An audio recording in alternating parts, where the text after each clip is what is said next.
Assalamualaikum warahmatullahi wabarakatuh.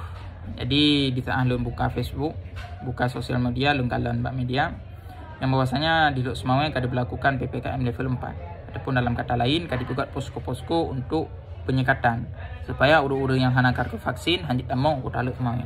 Namun karena tanya juga sebagai masyarakat, urang yang berada di seputaran kota luk semua, ya, lun nak tanyong mbak urang-urang rone, bapak-bapak, siapa saja yang bertugas di bidang bagiannya, ya, lo nak tanya.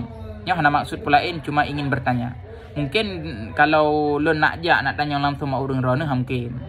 Ya, yang pertama urang rone hana durilon, ilon pun hana bisa merumpok urang rone. Ya, hana bisa tatanya secara langsung.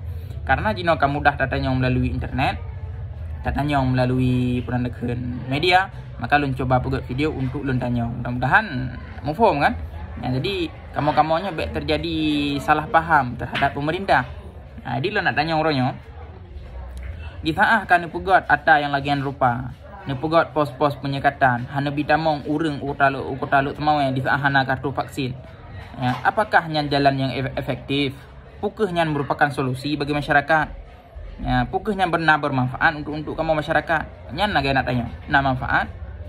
Hana lebihnya lagi nak tanya, apakah ada manfaat di saat urang roneh pegot pos-pos penyekatan hana bitamong kamu ukur taluk semua bagi yang hana memiliki kartu vaksin? Apakah ada manfaat?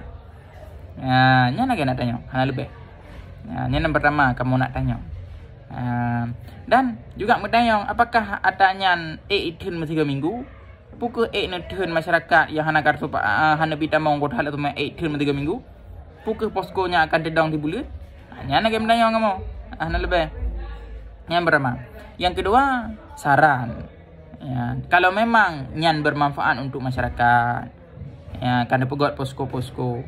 Pakon hana netama radia, baik cuma neradia kartu vaksin, tapi juga neradia busana-busana, neradia urang-urang hana pakai jilbab, neradia urang-urang yang memang melanggar syariat Islam. Pakon hanya sekalian ju, supaya selain kota lu semua bersih daripada virus corona, juga bersih daripada maksiat.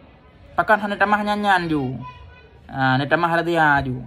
Jadi yang hana kartu vaksin hanya tamong kota halut semua, yang pakai ilu ketat bagi urino hanya tamong, yang pakai ilu puntung bagi uragam pi bet tamong ju supaya kota halut semuanya bersih. Bersih daripada maksiat. Sehingga di saat maksiat hana lilin sabah-sabah nanggro, gebetul rahmat oleh Allah Subhanahu wa taala. Pakan hana menan. Ya, mungkin daripada lon tuan cuma 2 boh agak. Yang pertama lon tanyong putra manfaat sudah pegot pos-pos penyekatan lagian, pukul nama manfaat untuk kamu masyarakat biasa. Yang kedua, saran. Pakon hana netamah radia mekan pegot ada lagian. Dalam arti kata netamah ju radia. Ya, radia busana. Ya, radia urang pakai lugetan, urang hana pakai jilbab, radia tempat-tempat yang dijadikan tempat maksiat. Ya, pakon hanya radia mentok.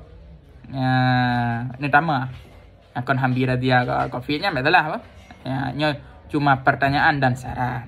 Artinya tidak ingin mengungkit sesuatunya kon tak pok-pok. Nanti baik digiring opini kapalo. Ya nan maya hanya buat video ya pok-pok pemerintah. Nah, ana perlepot nyo. Tanya bersaudara mendu. Cuma ingin mempertanyakan. Kalau lo nak kenal lo nak tanya langsung mungkin. Yang pertama urang rawan hana turilon, ilon pi hana jaringan untuk lo merumpang urang rawan. Nah, jadi karena media maka lo tanya media. Mudah-mudahan video lo nya bisa ditanggapi dengan secara positif. Kibar rekan yang mana? Ya tanya kan perlu dupu kan? Mudah-mudahan menang. Sekian daripada lo. Assalamualaikum warahmatullahi wabarakatuh.